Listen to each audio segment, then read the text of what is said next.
For today's video nga mga ate and kuya ay gagawa tayo ng atsara. So nandito na ating mga kakailanganin. Syempre yung ating papaya, hinugasan ko na rin. At syempre hindi ko isasama yan, yung balat. Narito rin yung ibang mga sangkap. Meron ako ditong sibuyas, bawang, luya, bell pepper, at carrots. So gagadgarin ko muna tong papaya. So, ito na nga't ginagadgad ko nga. Kung sa iba'y struggle ang paggagadgad nitong papaya, sa akin ay easy lang. Dahil meron ako nitong panggadgad na ganito.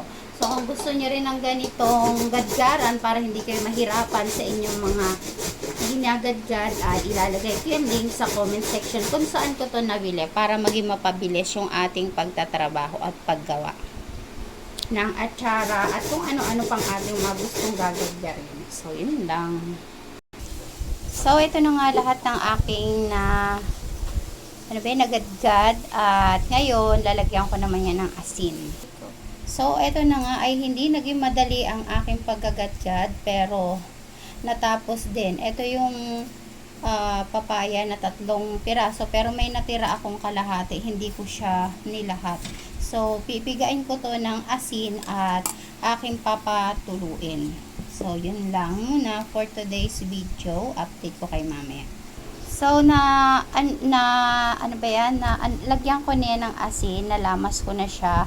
At habang naman pinapahinga ko to, kasi i-rest ko muna to ng mga 20 to 30 minutes, hihiwain ko naman tong aking mga pampalagay o pampalasa pa natin. Habang inaantay natin at binababad yung ating papaya sa asin, hihiwain ko muna to. So, ito na yung papaya na aking pinigaan. Hindi ko na siya naipakita. At dito, magluluto na tayo ng ating solution. So, maglalagay lang ako ng suka dyan. Ito ay tansyameter lang gamit ko mga ate and kuya. 2 ganyan. At ito yung pangalawa. So, papakuluin lang natin yan. Tapos, lalagyan ko siya ng isang gantong asukal na puti. So, ito na yung asukal na puti. Sa paggawa ng atsara, ay tansya-tansya lang ako. So, matagal ko na talagang gustong gumawa ng atsara. Pero, hindi ako sinisipag gumawa. Pero ngayon, gagawa tayo ng atsara. At medyo sinisipag ang atin nyo.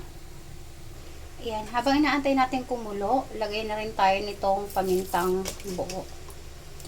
At yung iba pang mga pampalasa natin. At dahil nakulo na siya, lalagay na natin yung carrots, yung bell pepper, luya, at saka yung sili, kasi gusto ko medyo maanghang.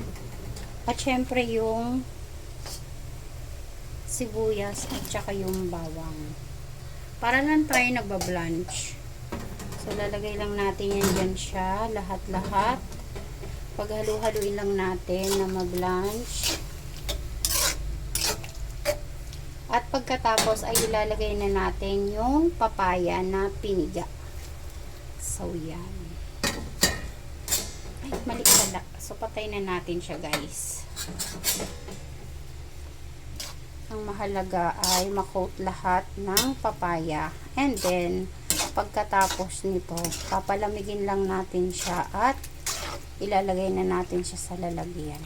So, okay ng ating papaya. Titikman na lang natin to kung okay ba yung kanyang lasa. Kasi hindi ko na to inasinan kasi nga nilamas ko to sa asin at binabad ko siya. Kaya hindi ko alam kung sakto ba yung kanyang lasa. So, tikman na natin yan. So, okay na. Tingnan nyo naman yung kulay niyan, diba? Ang ganda. Ganyan lang yung paggawa ng atsara. Napakasimple. Pero napakatrabaho nito sa paggagadgad. Mag-iingat lang kayo. At baka ang kamay nyo ay magadgad. So, yun lang for today's video mga ate and kuya.